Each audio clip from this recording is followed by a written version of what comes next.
Beast Quest, Book 43, The Pirate King, Balisk the Water Snake, by Adam Blade. Read for you by Brandon Reese-Taylor on the Jesse Millette YouTube channel.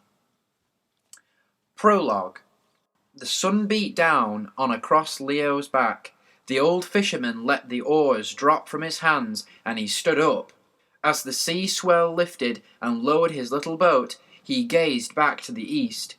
He searched for any sign of the Avantian coast, but the sea stretched all the way to the horizon. Further out than I've ever been, he thought grimly. He turned west, squinting into the sun. The air was hot and eerily still. The sail hung limply from the mast. If the wind didn't pick up soon, he'd be drifting all night. But that was the least of Leo's worries. He picked up his flask and poured the last few drops of water into his mouth. His empty catch basket seemed to mock him from the front of the boat. "I don't even have a good catch to show for my day's fishing," he grumbled. For years, the coastal waters had teemed with fish, but in the last few days, the shoals had all but vanished. "It's almost as if the fish are hiding from something," he thought with a shiver of fear. Leo sat down heavily on the rowing bench, ready to take up the oars again in his blistered hands. His niece, Eleanor, would start to worry if he wasn't back by sunset. Poor Eleanor, he thought as he rowed. A girl like that shouldn't be stuck at home. Her bow and arrow had hung on her bedroom wall ever since she'd returned from her latest adventures with Tom. Whoosh! A large wave slapped against the side of the hull, rocking the boat. Leo jolted in his seat and turned. "A ship?" he mumbled. A huge vessel carved through the dark blue waves. She sat high in the water. 3 masts rose from the deck. The one in the centre seemed more roughly hewn than the others, and was slightly bent, almost like the branch of some huge tree. But the strangest sight was the blood-red sails. They billowed, filling with wind, driving the ship onwards.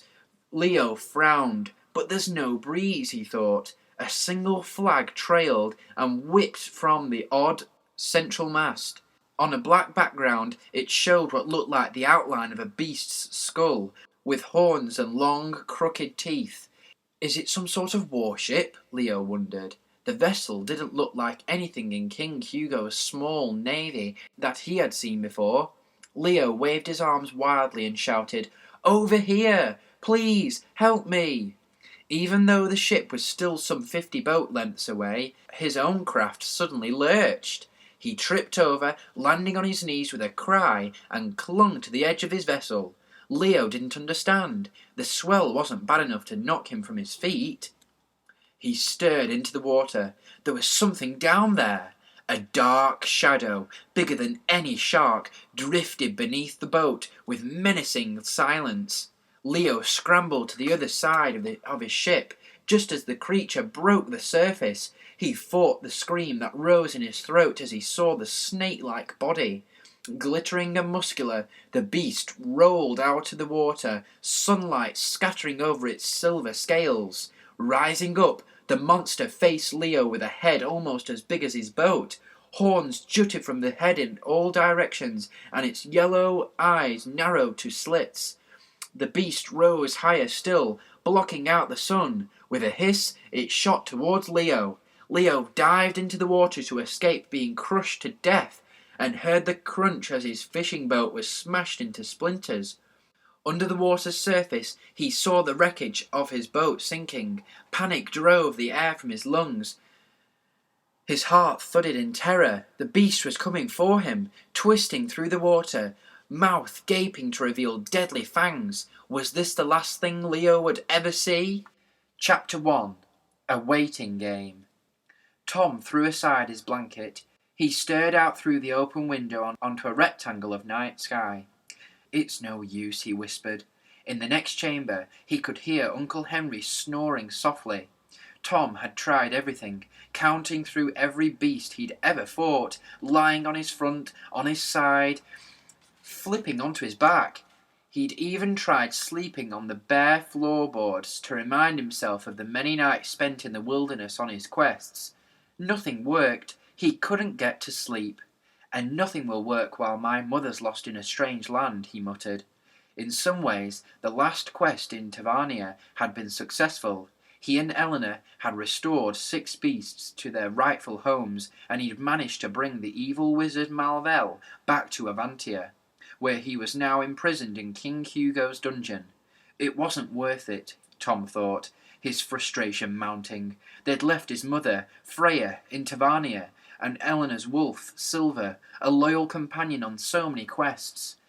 How am I supposed to sleep when I've abandoned them? Tom walked to the window and gazed out.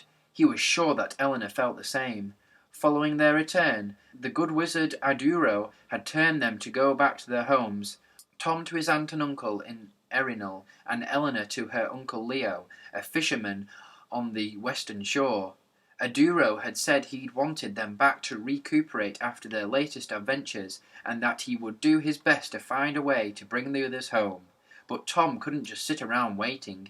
I have to do something, he said. He picked up his shield and sword. He began a series of drills, attacking and backing off from imaginary foes and remembered beasts. He lunged, thrust, and sliced. He ducked, weaved, and leapt, all in determined silence, so he wouldn't wake his aunt and uncle. Soon sweat began to prick across his skin. Maybe if he could tire himself out, he'd at least be able to get some sleep. Suddenly, the wall in front of him seemed to shimmer, the rough stone melting and blurring. Tom gripped his sword tighter, ready to meet the intruder, and lifted his shield with its 6 tokens across his body. A shape appeared, vague at first, then growing solid. Tom recognized the floppy cone of Aduro's hat, and lowered his shield as the good wizard took on his familiar shape. Aduro peeled away from the wall and stood in the room with Tom. Only the slight golden haze surrounded the wizard's form told Tom this was only a vision. "Do you have any news of my mother?" Tom asked immediately. Aduro shook his head. "You must have patience, Tom." Tom knew in his heart that the wizard was right, but this did not soothe his restlessness. "Is there nothing I can do to help?" he asked. "Not at the moment," said Aduro. "I have sent Taladon in search of something called the Tree of Being. It may have the power to open a portal into Tavernia." Tom's heart lifted.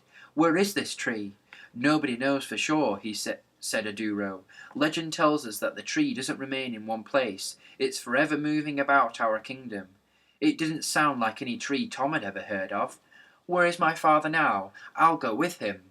"This is not your quest, Tom," said Aduro.